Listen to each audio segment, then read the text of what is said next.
देखिए, बिहार में आए दिन कुछ मामलों पर प्रदर्शन और आंदोलन किए जाते हैं और हाल में ही देखने को मिला है कि ये जो आंदोलन की प्रक्रिया है काफी तेजी से बढ़ रही है।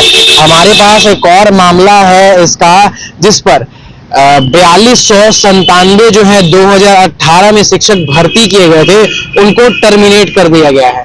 जी हाँ, उनको टर्मिनेट कर दिया गया है। और आज हम मौजूद हैं जेडीयू कार्यालय के बाहर और हमारे साथ मौजूद हैं एक टीचर जिनको टर्मिनेट कर दिया गया है। आवेदन और पत्र लेके आए हैं, नीतीश बाबू से मिलने की इच्छा भी जता रहे हैं। नमस्कार, आप देख रहे हैं बिहार डेली लाइव, मैं निखिल।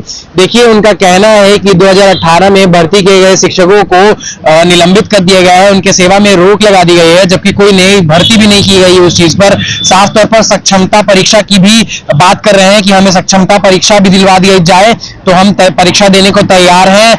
4297 जो है परिवार को संकट में न डाला जाए, साफ तौर पर कहते हुए नजर आ रहे हैं। पहले चलिए आपको वीडियो दिखाते हैं क्या कुछ कह रहे हैं।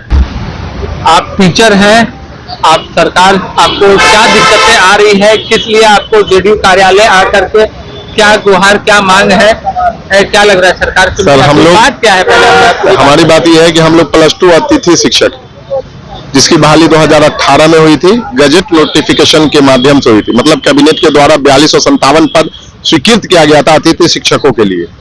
उसके बाद हमारी जो प्रक्रिया एक होती है विभाग में कि आपका आरक्षण रोस्टर का पालन होगा, सीट किस जिला में क्या होगा, आपके कब विज्ञापन का, वो सारी प्रक्रिया को अपनाते हुए, उस समय में जो शिक्षक की नियुक्ति होती थी उस सारी प्रक्रिया को अपनाते हुए, और हमारे संकल्प में सबसे मुख्य बात ये थी कि आहारताधारी बेरोजगार युवक युवतियों को, बिहार के आहारताधारी बेरोजगार युवक युवतियों को अतिथि शिक्षकों के रूप में नियुक्त किया जाएगा। हम लोग 18 से लगातार सरकार के सारे कार्यों को करते आ रहे हैं। कोरोना ड्यूटी में किए, चुनाव ड्यूटी किए, मूल्यांकन कार्य किए। 2020 में सरकार के सामने एक विकट परिस्थिति उत्पन्न हो गई। आप लोगों को भी ज्ञात होगा कि नियोजित शिक्षक ने समान काम समान वेतन को लेकर के स्ट्राइक कर दिया था। स्ट्राइक कर दिया, सरकार के सामने दुविधा उत्पन्न हो गई कि आप मूल्यांकन कार्य कैसे संपन्न होगा। तो यही अतिथि शिक्षक 4257 अतिथि शिक्षक मैट्रिक से लेकर +2 के मूल्यांकन कार्यों को संपादित किए, और जिसका कारण हुआ कि समय जो है सरकार जो उस रिजल्ट को देने में जो है सफल रही। अब तो दोहरा रवैया ये देख लीजिए कि हम लोग को नौकरी से 1 अप्रैल 2024 से जो है सेवा पर रोक लगा दी गई। कन्हैया श्रीवास्तव उस समय में का वर्तमान जो है माध्यमिक डायरेक्टर थे, उनके द्वारा एक पत्र निकलता है कि इनकी सेवा 1 तारीख से इनकी सेवा पर रोक लगा दी जाए, और उसमें उस पत्र में कहीं ये अंकित नहीं है, प्रतिलिपि हो या कुछ हो, कि इसमें या तो कैबिनेट की या शिक्षा मंत्री की या मुख्यमंत्री की सहमति प्राप्त है इनको हटाने में। ये पदाधिकारी की साफ मनमानी दिखती है। ठीक है, आवेदन आपने भेजा, पत्र भेजा नहीं? आवेदन हमने मुख्यमंत्री कार्यालय को भी रिसीव कराया, मुख्य सचिव को भी रिसीव कराया है। उसके बाद वहां कुछ नहीं है, हम लोग सिर्फ पत्र रिसीव करा रहे हैं। शिक्षा मंत्री ने भी हमको कहा कि आप पहले एसीएस से मिल करके उसके बाद हमारे पास आए, उनको मांग पत्र अपना सौंप दे। हम मांग पत्र लेकर के फिर शिक्षा मंत्री से हम लोग पुनः मिले, आज 4थी बार उसके बाद मिल रहे हैं। और बस यही है कि सरकार आप पर विचार कर रही है। ये व्यक्तिगत मेरा निर्णय नहीं है, सरकार सामूहिक निर्णय लेगी। तो सरकार कब निर्णय लेगी? सरकार एक तरफ ढिंडोरा पीट रही है, आप देख रहे हैं कि सारा पूरा बिहार मेरा परिवार, और हम क्या इस परिवार के हिस्सा नहीं है? हमारे संकल्प में जबकि लिखा हुआ था बेरोजगार को रोजगार मिलाएंगे, तो हमको पुनः बेरोजगार कर दिया गया। इसका संज्ञान कौन लेगा? ये दायित्व तो यहाँ के किसी भी प्रदेश की मुखिया की होती है। आप देख लीजिए, अभी हरियाणा 14 नवंबर 2024 को एक नोटिफिकेशन जारी किया है। वहां भी कॉलेजेस में, विद्यालयों में अतिथि शिक्षक है, उनको परमानेंट करने का एक अध्यादेश लाया है और उसको पारित किया सदन में, और वो लोग अस्थायी हो गए। क्या बिहार सरकार ऐसा नहीं की? यहाँ भी तो एनडीए सरकार है, हरियाणा सरकार है, राजस्थान, उत्तराखंड, मध्य प्रदेश, जहां भी बीजेपी शासित राज्य है वहां कर दिया गया है। हमको ये समझ में नहीं आ रहा है कि यहाँ क्यों नहीं किया जा रहा है, जबकि हमारा सेवा अनुभव 6 वर्षों का हो चुका है। हम ये नहीं कह रहे हैं कि हमको ऐसे ही रख लीजिए। हम मांग ये कर रहे हैं कि जो नियोजित शिक्षक के लिए विशिष्ट शिक्षक नियमावली बनी है, हमारी भी नियुक्ति 2023 से पहले हुई थी, हमें सेवा बहाल करके, और अगर हमारी परीक्षा जिस तरह नियोजित शिक्षक का आप लिए हैं, हम देने को तैयार हैं। सक्षमता परीक्षा में बैठने का हमको मौका दीजिए, और हमें भी अधिकार है इज्जत से समाज में जीने का। आपको हम बता दें, जिस बच्चे को हम 2018 में पास आउट किए इंटरमीडिएट से, आज TRE 1 के थ्रू वो शिक्षक बन गए। अब ये देखिए, हमारे पढ़े हुए बच्चे शिक्षक बन गए और हमें शिक्षा के पद से मुक्त कर दिया गया। ये हम 4257 शिक्षक हैं, आप पूरे बिहार में है, 5 सभी को एक पत्र में कि इनकी सेवा पर ही रोक लगा दी गई। कारण क्या बताया गया? कारण कहा बताया गया कि शिक्षक की कमी को पूरा कर लिया गया।